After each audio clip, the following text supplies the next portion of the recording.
Sabi mo kailangan mong kumita. Ang gusto ko, gumawa ka rin ng mga bagong putahe. Parang yung batsoy sa buko na ginawa mo para sa mga palma. Kapalit ng mga recipe namin na kinalat ni Venice. Pag na-impress mo ako sa mga lulutuin mo, i-hire kita sa restaurant ko. Naiintindihan ko po. Gagawin ko po lahat na makakaya ko. I have a proposal for you. Gusto niyo na magpanggap ako bilang si Ma'am Venice? Hindi pwedeng tatanga-tanga sa gagawin mo, ha? Kung ano man ang kinalakihan mo, hindi mo pwedeng dalhin yan dito. Hindi talaga ako sa'yo! Anong ibawas, ha? Paano yung pagkain?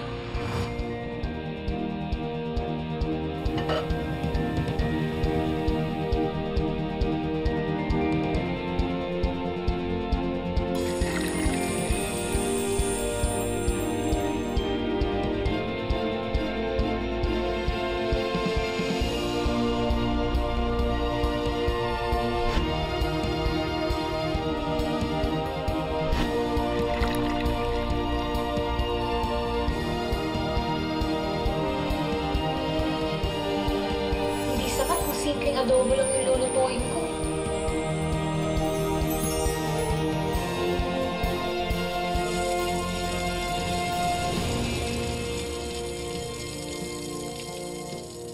My whole family was waiting for you at that photo shoot. You've just made everything worse. Sobrang pagkakamali itong pinagtiwala ko sa'yo. Hindi ko alam paano napunta yung sabat ko. Wala talaga akong kinukuha. I trusted you.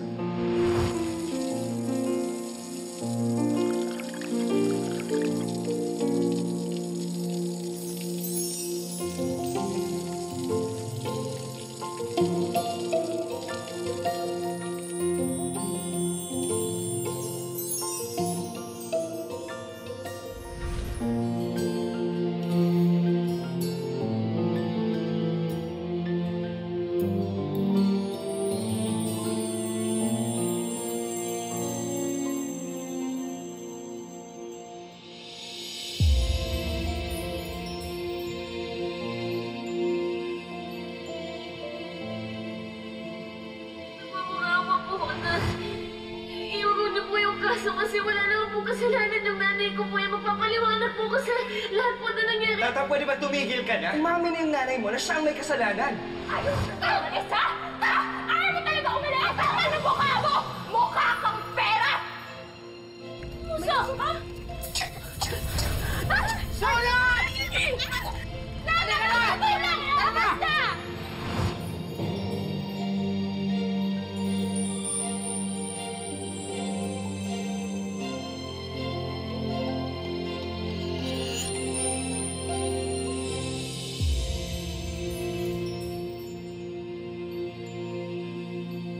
Bukod po sa ginamos, naglagay po ako ng dinurog na ulo ng hipon para mas malinam namang batsoy. Lechon pero may palaman na adobo sa loob?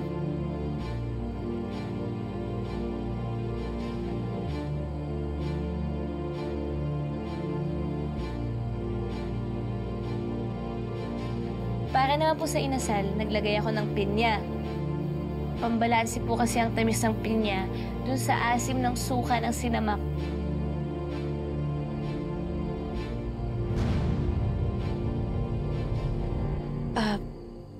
Kamusta po yung niluto ko? Well, nagkamali ako sa'yo. Po? Nagkamali ako na hindi kita kinuha sa trabaho noon pa. Alam mo, Tata, sinayang ka ng mga palma. Sobrang sarap ng lahat ng niluto mo. Nagustuhan niyo po talaga yung mga niluto ko? Oo naman. I didn't just like all of these, but I love them.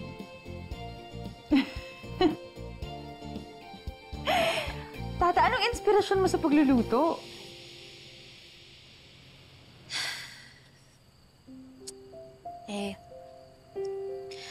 Habang nagluluto po kasi ako, Naalala ko po yung mga ginawa sa akin ni Venice at ni Vivian. Pati na rin po yung pagtaboy sa akin ng mga palma. Habang nagluluto po ako, sabi ko sa sarili ko na kailangan ko mapatunayan yung sarili ko. Yan ang secret weapon mo, Tata. Kaya mong ikwento yung buhay mo sa pagluluto. Ikaw lang kakilala kong ganito.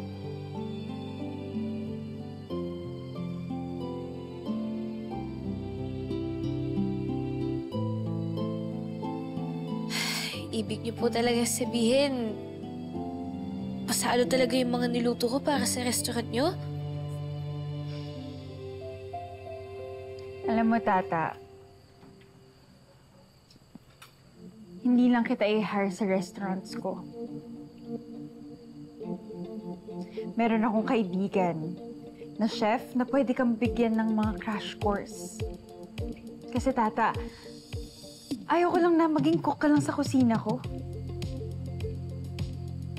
Kukunin kitang bago kong head chef at bago kong business partner. Talaga po?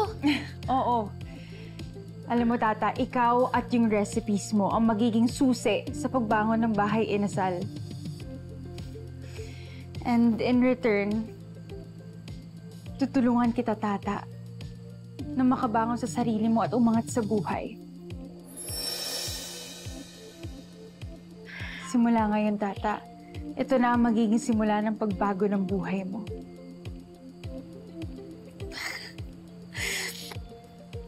Salamat, kid, Mama Ivana.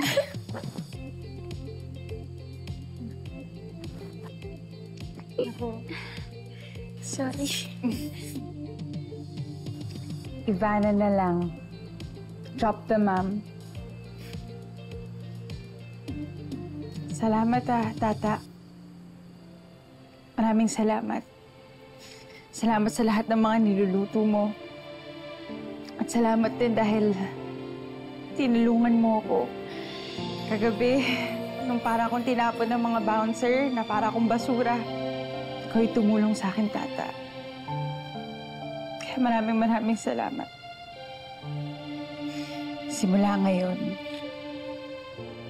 magkakampi na tayo. Hindi ka na nag-iisa.